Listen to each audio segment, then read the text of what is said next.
Assalamualaikum warahmatullahi wabarakatuh, sahabat semua. Pertanyaan dari Mas Akasi Gaming berkomentar, yang aku satu jodoh tapi masih di tempat saya, nggak masuk ke dalam kandang, suka di luar, suka di atas genting, tidak mau masuk ke kandang. Itu kenapa ya? Gitu ya. Sahabat semua, ketika kita membeli merpati itu tentunya tidak bim salah bim akan kenal terhadap kita, akan kenal terhadap kandang kita ya. Butuh proses untuk berinteraksi terhadap merpati kita. Solusi-solusi ini kami sudah bahas pada video sebelumnya gitu ya. Jadi langkah yang pertama yang harus kita ketahui, sahabat semua, di merpati itu, merpati sifatnya nanti berkoloni ya. Jadi dia akan melihat kumpulan merpati-merpati yang banyak. Biasanya merpati itu kabur gara-gara di tempat kita itu merpatinya jumlahnya sedikit, apalagi kalau kita mau melihara satu jodoh, misalkan tetangga kita banyak merpatinya, kadang-kadang pindah ke kandang yang lain gitu ya, karena kita misalkan selalu protek merpati itu harus masuk kandang segala macam, akhirnya merpati kita itu takut ya terhadap kita.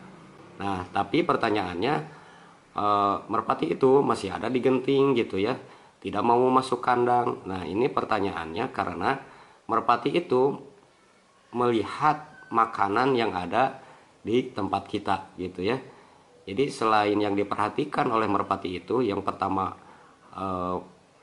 harus berkoloni, membutuhkan teman yang banyak gitu ya merpati itu. Yang kedua, melihat juga ketika pakan melimpah di tempat kita, tentunya dia akan juga datang ke tempat kita gitu ya. Tetapi kalau misalkan kandang kita tidak nyaman, tentunya yang dilihat oleh merpati itu hanya pakan kita gitu ya, tidak melihat kandang untuk berkembang biak. Maka yang harus diperhatikan oleh kita adalah pendekatan emosional kita terhadap hewan peliharaan kita gitu ya.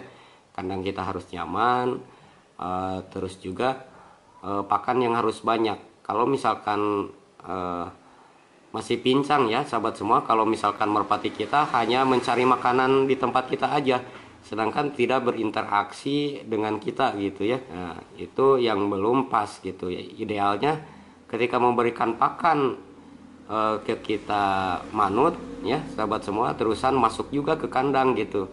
Nah itu yang peternak yang sudah bagus gitu ya. Idealnya sahabat semua, ketika membeli merpati itu kita siapkan kandang yang baru, jangan kandang yang bekas yang lain, karena merpati itu akan mencari kandang yang belum ditempatin oleh merpati yang lain. Kalau biarpun kandang kosong sahabat semua, tapi ada bekas misalkan kotoran dari merpati yang lain, dia tidak akan masuk gitu ya, karena dia juga takut masuk ke kandang yang bukan kandangnya gitu ya.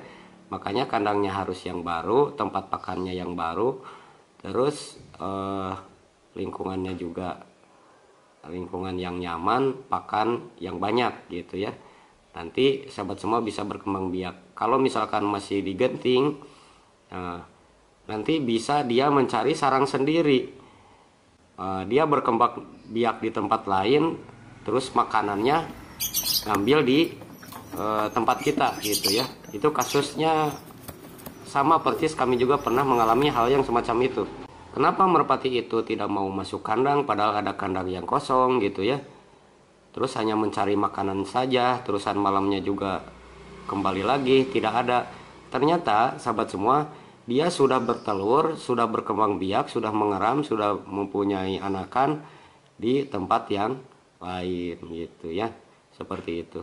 Demikian mungkin buat Mas Akasi Gaming. Semoga videonya bermanfaat. Jika ada tambahan dari yang lain, silakan untuk memberikan komentar yang terbaik untuk kelangsungan daripada para peternak merpati pemula. Wabillahi taufiq wal hidayah. Wassalamualaikum warahmatullahi wabarakatuh.